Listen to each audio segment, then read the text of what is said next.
Whether you're a life coach, therapist, biohacker, invested in wellness, or in the healthcare profession, if you have an intention to work in psychedelic spaces, you're in the right place then. If you're called, get involved. But first, get informed. Let's talk the 4 N's: intake, intention, in-space integration, leading to deeper transformations. Psychedelic Coach Podcast, Tah Cole. Walk you through the process, it's all possible. Leave space for the follow-through. Most importantly, integration is not optional.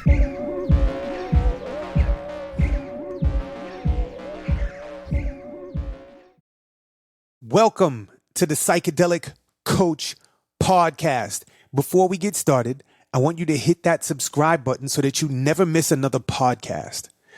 Peace, y'all. Glad to be back. Thank you for your patience as I navigated a really heavy time. One of my closest friends in the world, DJ Dom Nice, Dominic Miller, passed into the ethers, into the other realms, whatever you choose to call it, died. This was one of the closest friends I've had in the world, and he's not here with me anymore. He's not here with us anymore in his physical form. However, he has touched my life in so many ways. He's in everything that I do in the Condor approach, everything that I do here on the Psychedelic Coach Podcast, everything that I do in my relationships and in my life. This man has encouraged me and has inspired me in so many ways. I could do a whole podcast episode on Dom and Dom's influence in my life. So I wanted to thank y'all before I dive into today's content for being patient with me not being here. And I want to thank you for your patience in welcoming me back. Moving through grief is a very challenging space, and I'm going to be talking more about that. You can follow me on socials. I'm talking all about grief on my social media stuff, so please follow me there. Today's podcast is about the subtle hero, the dangers of being in the subtle victor space. Now, subtlety is a thing, and subtlety for me is something that's on the cusp of being in the shadow. It's diminished. It's hardly noticeable. It's something that can get skipped over and bypassed really easily. Now, when we talk about the victor or the hero, I'm going to use victor for the remaining part of this podcast. Now, we use something in the Condor approach called the oppression trap triangle. And the oppression trap triangle is an adaptation of something called the drama triangle. Now, the drama triangle is an age-old circumstance that consists of 3 main archetypes, and that would be the hero, the victim, and the villain. Now, we use the word victor because it's 3 V's, right? V3. It makes it easier for our coaches to understand that. And there's something about being victorious as a hero works well for us in that space. So we have the villain, we have the victim, and we have the victor.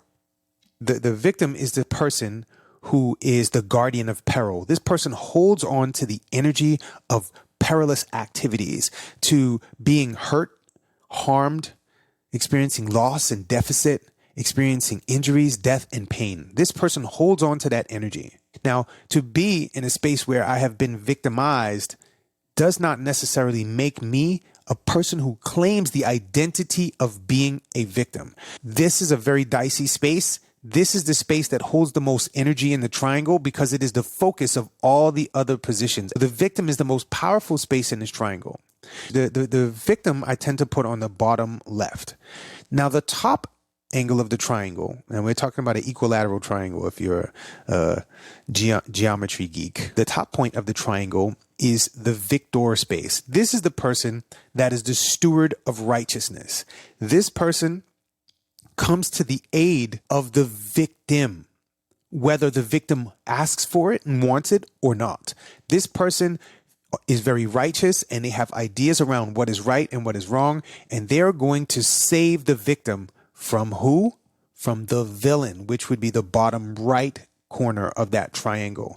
The villain is the person that I call the harbinger of malice. A harbinger is someone or something that brings something, okay? The harbinger of malice. Malice would be something that's malicious or bad, quote unquote. This is the person that is delivering or is perceived to deliver hurt, harm, loss, deficit, injury, death, or pain to the victim. So the villain is the person who's attributed the blame for everything that happens to the victim. by the victim and by the victor. So they are receiving blame and shame from the victim and the victor. This is the part of the triangle that knows all the other parts most, because the villain actually has a righteous space where it's doing the things to uplift itself, and it is righteous to itself. So it is the hero of itself. It is the victor of itself. So it's playing two places on a triangle, and it probably has been in the victim space already. So it doesn't want to be the victim anymore. So it takes advantage of something else instead. So this is a place that knows all the other angles on the triangle. And this is why in movies and stories and comic books, we have the evil genius villain, right? Most villains are genius, and they know how to mess with the victim, and they know how to get away from and around the victor because they've been in both of those positions. Those are the three positions in what we would call the oppression trap triangle. And I wanted to explain that to you before I got into the subtle victor spaces. Now, all of these positions in the triangle have been in our world forever and ever. And the thing is, all dynamics around oppression, anything that is oppressive in our world, resides inside this triangle. I don't care if it's war. I don't care if it's your parents telling you what to do. I don't care if it's a dog behind a fence.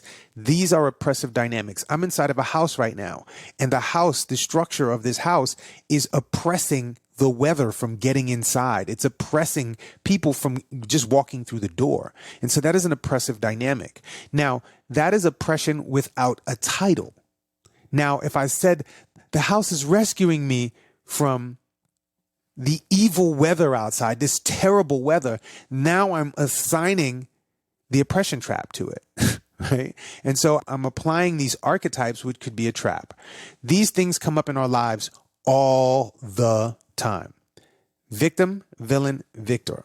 Now, I'm sure as you're listening to this, you've probably said, I can see where I've been in that angle of the triangle. I can see where I've been in that angle of the triangle and this angle of the triangle. And when we get in these spaces, when we're playing more than one position at a time, we tend to get stuck. And when we project that someone else is one of these things, we get stuck. When we rely on significance by projecting that someone else is this one of these positions, or ourselves are one of these positions, we get stuck. And we can't move out of the triangle because we're dependent upon it to uphold the identity that we have. Many people come to me and tell me, Tah, I have challenges because I'm a people pleaser. And I say, tell me, what are you pleasing people for? I don't want this person to feel this way. And I don't want this person to feel this way. And I want everybody to be happy. Now, if I'm in a people pleasing space, I may not recognize that I'm in a very subtle victor space. I am the victor of everybody else. I need to rescue everybody else from me. I don't want people to feel bad by expressing my feelings. I'm people pleasing. My voice, my truth is the foundation of what I have. And so when I believe that what I am and who I am is bad, right? I put myself in the villain space. So I'm rescuing people from me. I'm being the victor in a subtle way. I'm also putting myself into the villain space. And then I can't connect with anybody. I don't have any friends. I can't get close enough to people, and people don't understand me. Then I'm playing the victim space as well. So I get stuck in a triangle. When I play the role of the people pleaser, I fall into a subtle victor space. This is a place where time and time again, when people have come to me for help in coaching, I've had to experience this stuff myself, psychedelic experiences, this stuff comes up all the time. Subtle victor spaces. People pleasing, I would say by far, is my number one subtle victor space, where people are rescuing everybody else from who they are. Everybody else. Oh, I can't do that. My mother's going to feel bad. Oh, I have to take care of my mother because I have to, because this is what my family has told me I have to do. I have to do this. And if not, I'm not a good person, which puts me into the villain space, right? So I have to rescue everybody from their plight and rescue them from my reality, my honesty. And so that puts me in a subtle victor space, which puts me in a space where I'm stuck. I can't move beyond this. Now, I had someone that I was coaching, that said, I have to take care of my parent. And I said, what would happen if you didn't? They might die. And I said, okay, do you have any siblings? Yeah, I do. So do they take care of them? No. I was like, okay, so what's making you have to do it? I have to. That's the rules. That's this. And I'll feel terrible if I don't. Okay, cool. So you're choosing to do this. It's not that you have to. You're choosing to do this.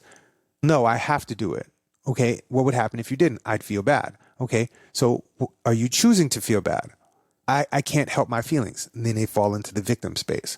And so that subtle victor space, or that overt victor space in that case, can have lots of little subtle components. This is where people get stuck. It's an oppressive space. I can't get out of this. Now, this person did not actually want to take care of their parent.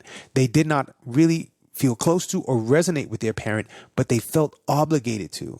And this is a space of programming. We can program people to rescue one another. And when we look at our world right now, there's a lot of rescuing of people going on all over the globe. We're rescuing person A from person B, from system G. All of these different things are happening where we're rescuing people and we're not even aware of it. These are subtle victor spaces. Now, when we do things like avoiding other people's pain, we're rescuing them. Oh, I don't want my son to be hurt. Oh, I don't want my kid to have a terrible life in the future. I had a conversation with somebody about this at the last Condor Approach, where they were like, I don't want my kids to suffer what I suffered through. So what they're doing is they're taking their own past history, applying it to their child, and then rescuing the child from the person who's rescuing, from their own past. For example, if I was the father, okay, and I had a terrible past, and I didn't want my kid to have the same past I had, so I shield them and I helicopter them and I protect them from the possibility of what happened to me. I'm actually in a subtle space of rescuing them all the time by teaching them, doing things with them that teach them how to not be what I am, which would then put me in this position where I'm also this victim all the time. This is a trap, okay? And the subtle victor spaces are everywhere. Another one would be, I don't want this person to be in pain.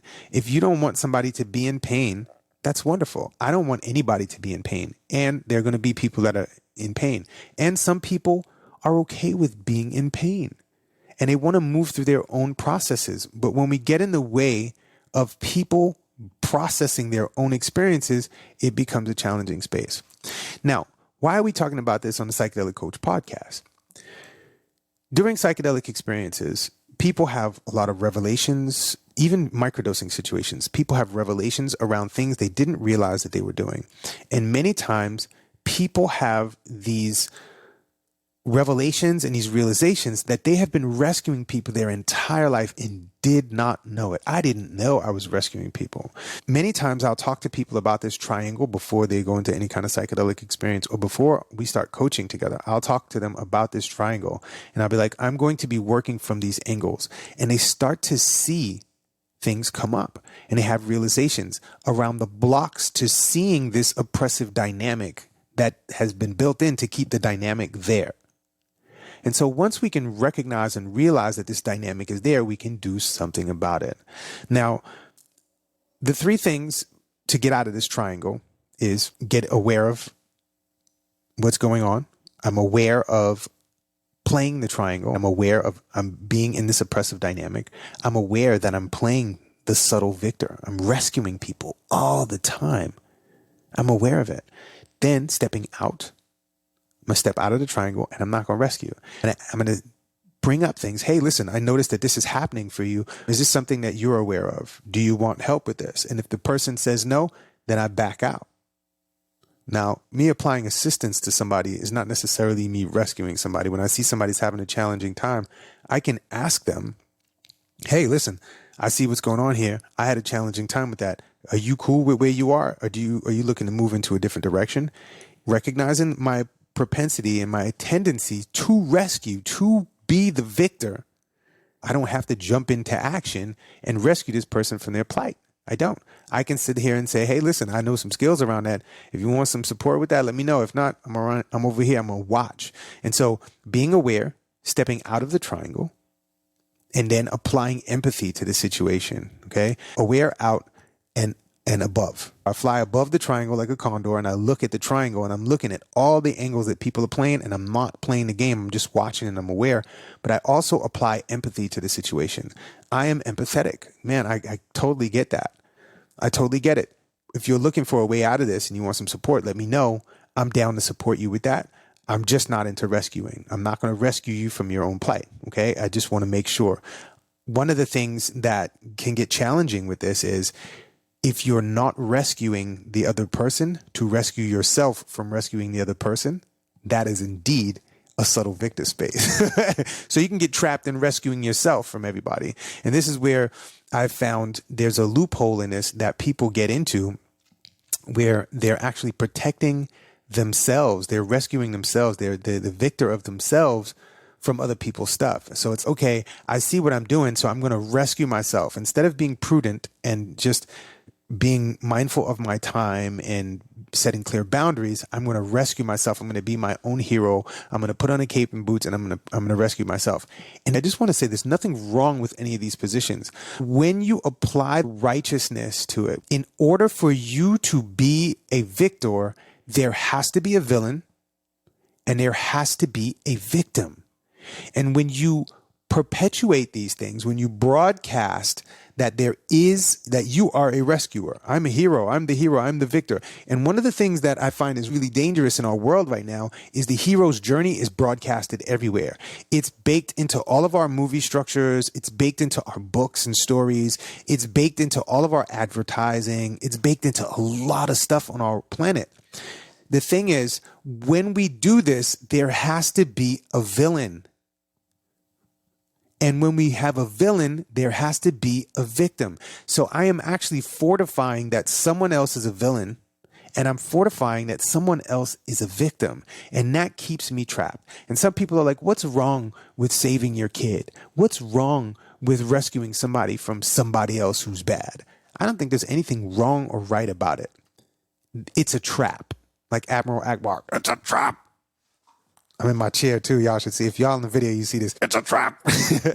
One of my favorite characters in Star Wars is Admiral Akbar. But it's a trap. It's an oppressive trap. And as long as I'm broadcasting my victor, that I'm the hero of something, that I'm the rescuer, and I wear that badge of honor, that badge of piety, that badge of righteousness, I am creating an environment where I perceive and believe that there is a villain and that there is a victim. And so I actually broadcast the energy of victimhood and the energy of villainy onto someone else or something else. Now, a villain doesn't have to be a person. It can be a system. It can be a method of thinking. Anything could be a villain, and anything can be a victim. I need to rescue my house from these evil people that are going to come and break my windows, right? I am the rescuer of my house. And in that space, we are constantly creating these dynamics. So I wanted to bring this to your attention because there are subtle victor spaces everywhere and all the time. And the more I am aware of my subtle victor spaces, I can see where I am broadcasting victimhood. And when I broadcast victimhood, I am playing the shame game. Because remember, wrong, bad, broken, not enough, or too much is the shame space. Okay? If something is broken, something is not enough, right? Something is too much. All of these things can be spaces that I can apply to villainy and victimhood. Complete application of those things. Somebody's bad. Somebody's not doing enough to make the grade. These are spaces where people are villains. You're a villain. You weren't there for me. You weren't enough for this situation. I see it in relationships when people are splitting apart. That person didn't show up for me. They didn't do this. They were the villain because they weren't enough. And these are spaces that we get into. And so you can rescue yourself by leaving a relationship, right? And there's nothing wrong with leaving a relationship that's sour for you. But when you broadcast these dynamics from the subtle victor space, you're creating this oppressive trap situation, and it's hard for yourself and everybody else to get out of it. So thank you for joining me for the Psychedelic Coach Podcast. I would love to hear your perspectives on this. And I'd love for you to shoot me a message on Instagram at The Condor Approach and come to The Condor Approach. And if you have any questions on this, shoot me a message and be like, hey, the subtle victor space is where I've been. And these are the ways I've been in the subtle victor space. And if you want to flow with this and you want to talk about it more, let me know. I will build content around it. We'll build things into our Instagram page and our YouTube channel. We'll do these things, y'all. And we'll talk more about it here on the Psychedelic Coach Podcast if that's your heart's desire. But I got to hear from you. So follow us at The Condor Approach. Go to the liner notes for this podcast. All of our information is there. Come out to the next Condor Approach. We want to see you live. We talk about the oppression trap triangle and we break this down over an extended period of time so that you really get it and you start to understand this triangle in really awesome ways. We get into advanced concepts of empowerment from being outside of an oppressive trap. Thank you. I love you. I appreciate you. Don't forget to rate, review, subscribe, share this with a friend. I love you. Thank you. I appreciate you. See you in the next episode. And don't forget, integration is not optional.